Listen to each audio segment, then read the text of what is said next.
হলুদ লবণ দিয়ে মেখে নিচ্ছি। দিয়ে দিলাম হলুদ গুঁড়ো, দিয়ে দিচ্ছি লবণ,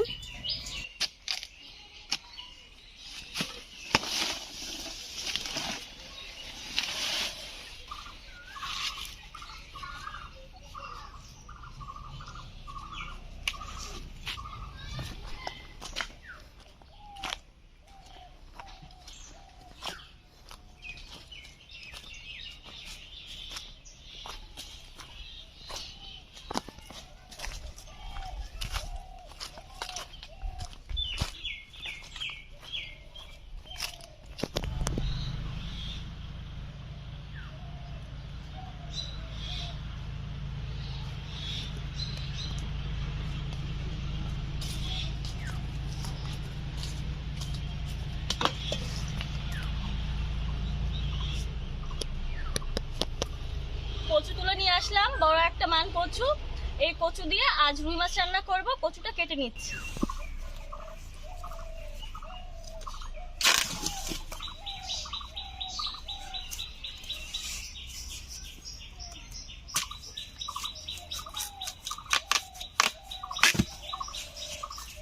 এই কচুটুকুনো রান্না করব।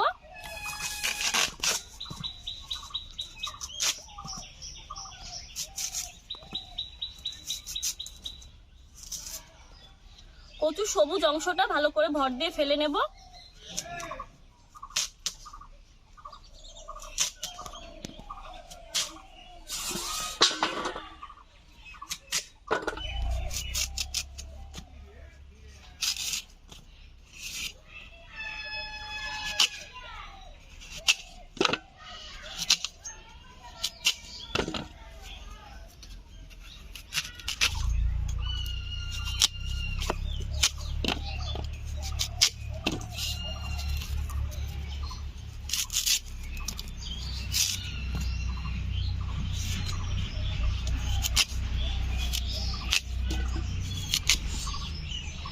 কচু কেটে নিয়েছি, একটা আলু কেটে নেব।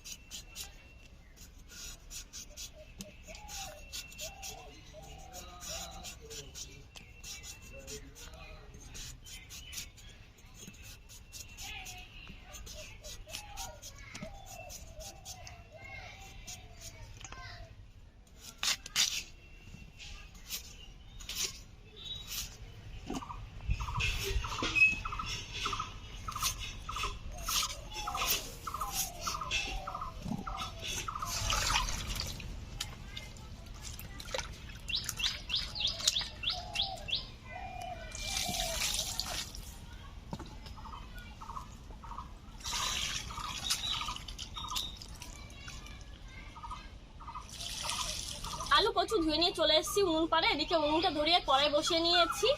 কড়াই গরম হয়ে গেছে, আলু কচু তো সেদ্ধ করবই। তার আগে একটা ভাজা মশলা তৈরি করে নিচ্ছি। দিয়ে দিচ্ছি একটা তেজপাতা, দুটো শুকনো লঙ্কা আর কিছুটা গোটা সাদা জিরে, গোটা ধনিয়া।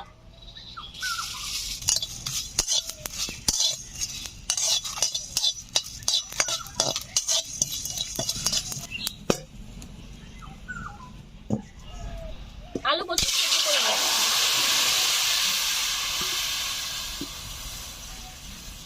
লবণ দিয়ে দিলাম,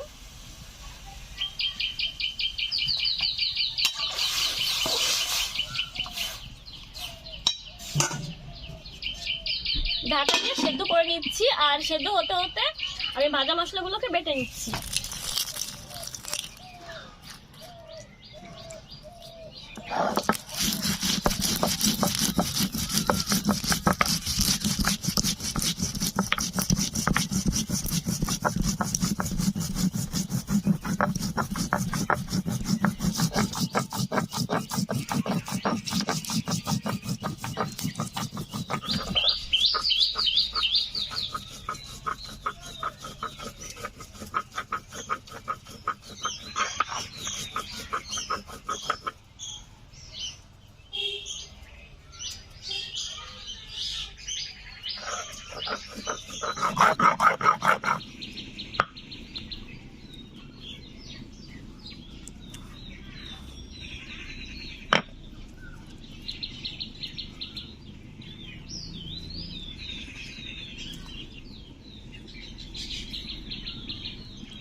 ভাজা মশলা বেটে নিয়েছি, এখন আদা বেটে নিচ্ছি।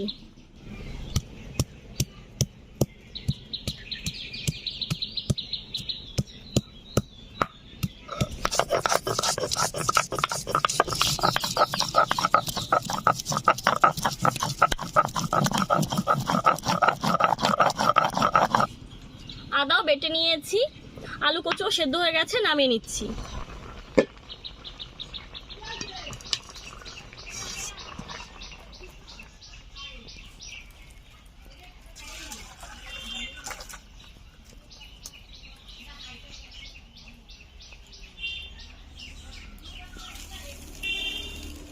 কড়াইটা ধুয়ে উনুনে বসিয়ে নিয়েছি, এখন রুই মাছগুলোকে হলুদ লবণ দিয়ে মেখে নেব, ততক্ষণে কড়াইটা গরম হয়ে যাবে। হলুদ লবণ দিয়ে মেখে নিচ্ছি।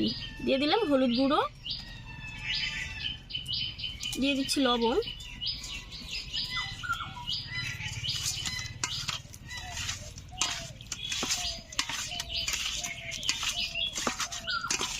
মাছগুলো হলুদ লবণ দিয়ে মেখে নিয়েছি, কড়াইও গরম হয়ে গেছে, দিয়ে দিচ্ছি সরিষার তেল।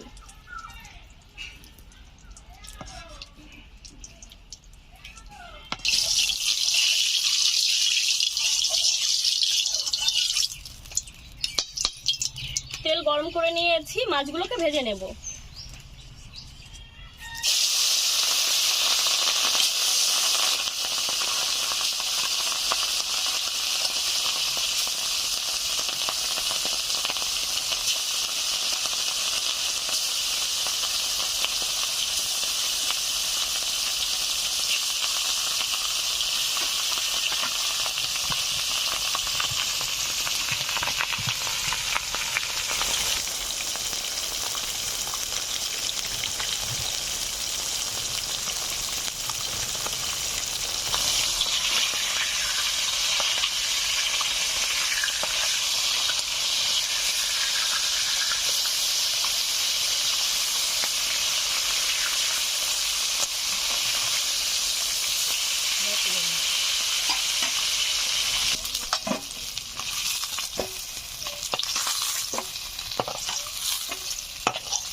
আদা বাটা দিয়ে দিলাম,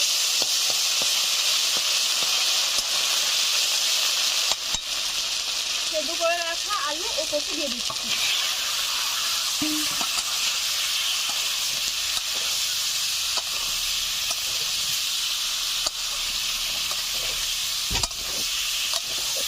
টমেটো,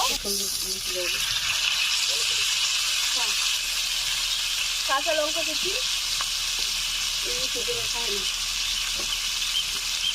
শুকনো লঙ্কার গুঁড়ো, লবণ, হলুদ গুঁড়ো, জিরে গুঁড়ো সামান্য,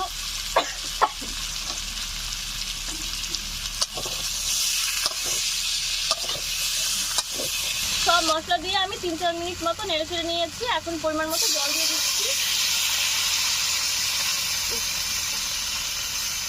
ঝোল ফুটতে শুরু করে দিয়েছে, ভেজে রাখা রুই মাছগুলো দিয়ে দিচ্ছি ঝোলের ওপরে।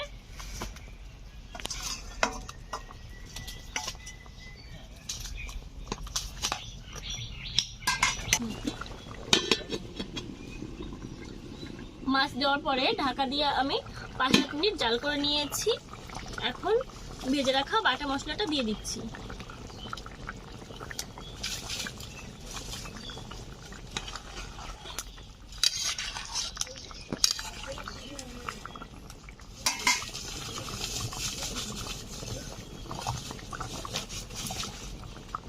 রান্নাটা হয়ে গেছে, এখন নামিয়ে নিচ্ছি।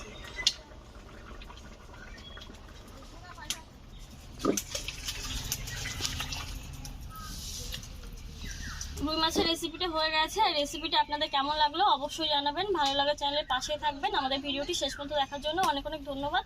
নতুন রেসিপির সঙ্গে কাল আবার আসবো। টাটা।